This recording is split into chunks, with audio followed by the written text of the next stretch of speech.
Hello, welcome back to my channel. In this video, I will discuss the syllabi of Canadian constitutional law. Before starting, I would like you to download the latest syllabus from the link I have provided in the description or directly go to the NCA website and download the Canadian constitutional law syllabus. Remember that the syllabus may get updated without any prior notice, so it is up to you to check the syllabus updates regularly till you are done with your exam. Discussing the scope of the Canadian Constitution, the Canadian Constitution is a supreme law with which all other laws and government actions must comply. The Canadian Constitution consists of two documents. One is Constitution Act 1867 and the other is Constitution Act 1982. We will discuss them in more detail in the upcoming videos. Now coming to the syllabus, your syllabi is divided into 4 parts, where part 1 deals with the introduction to the nature and sources of the Canadian Constitution and the procedure for amendment of the Constitution.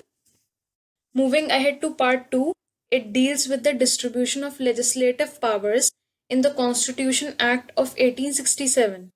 In this part, some doctrines addressing the potential for overlap of federal and provincial exercises of legislative power are also examined.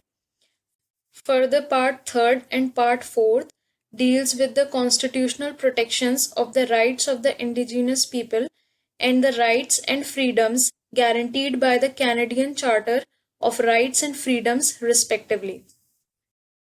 This was the short intro of the syllabus. Now we will look little deep into the topics of the syllabus. In the first part of your syllabus, that is basic concepts, you will study the sources and nature of the Constitution. Then you have to go through the amending procedures dealt in part 5, sections 38 to 49 of the Constitution Act 1982. In part 2, you will go through the distribution of legislative powers, where you have to study the judicial review and principles of interpretation. Then you will look into federalism under section 91 to 95 of the Constitution Act 1867. Specifically, you have to read section 92 clause 13 that deals with the property and civil rights. Section 91 clause 2 of the Constitution Act 1867 that deals with trade and commerce. Section 91 opening words that deals with the POG power, peace, order and good government. Then section 92 clause 15 and section 91 clause 27 that deals with the criminal law. Then you have to go through the ancillary powers, the doctrine of paramountcy and the doctrine of interjurisdictional immunity. Plus you have to go through the doctrine of pith and substance in this part. In part 3 of the syllabus, you will study about the aboriginal rights or the rights of the indigenous people, where you have to read section 25 and section 35 of the Constitution Act 1982. Here you will study about the aboriginal rights, aboriginal title, treaty rights and duty to consult with the specific case laws provided in your syllabus.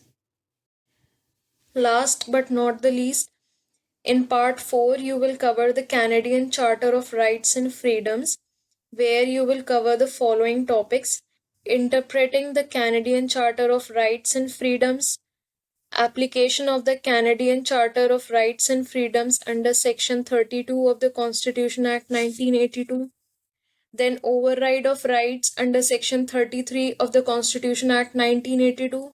Then comes the freedom of conscience and religion under section 2 clause A.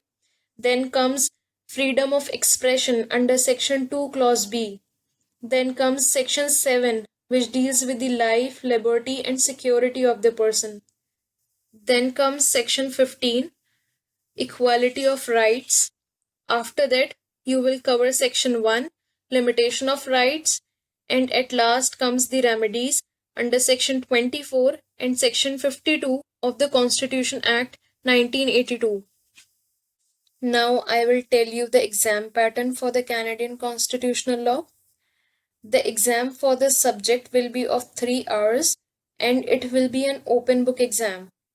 The exam may contain either problem based questions or it may be a mixture of problem questions, short answer questions, or short essay questions. The aim of the examiner is to check the ability of the candidate as to how the candidate identifies the issues, legal rules, application of the rules, relevant case laws, and conclusions in problem based questions. Further, in short answer questions, the candidates are tested on the correct evaluation of the statement about the content of the Canadian constitutional law. These questions may be in the form of true and false, and sometimes you may be asked to cite the relevant case laws listed on the syllabus. Lastly, short essay questions tests the candidate's ability to critically form their opinion about the strengths and weaknesses of the Canadian constitutional law. Here, the candidates must avoid the lengthy descriptive material. Rather, one should build a legal argument directly addressing the issue supported by the authority covered in the syllabus. Now, this is the list of the important case laws as per the syllabus of the Canadian constitutional law. Each and every case has its own significance, and every case is important for the exam point of view. We will discuss each and every case law with the relevant topic in the upcoming videos. You can see it's a long list, but every case law should be covered. That's all for now. Thank you for watching this video.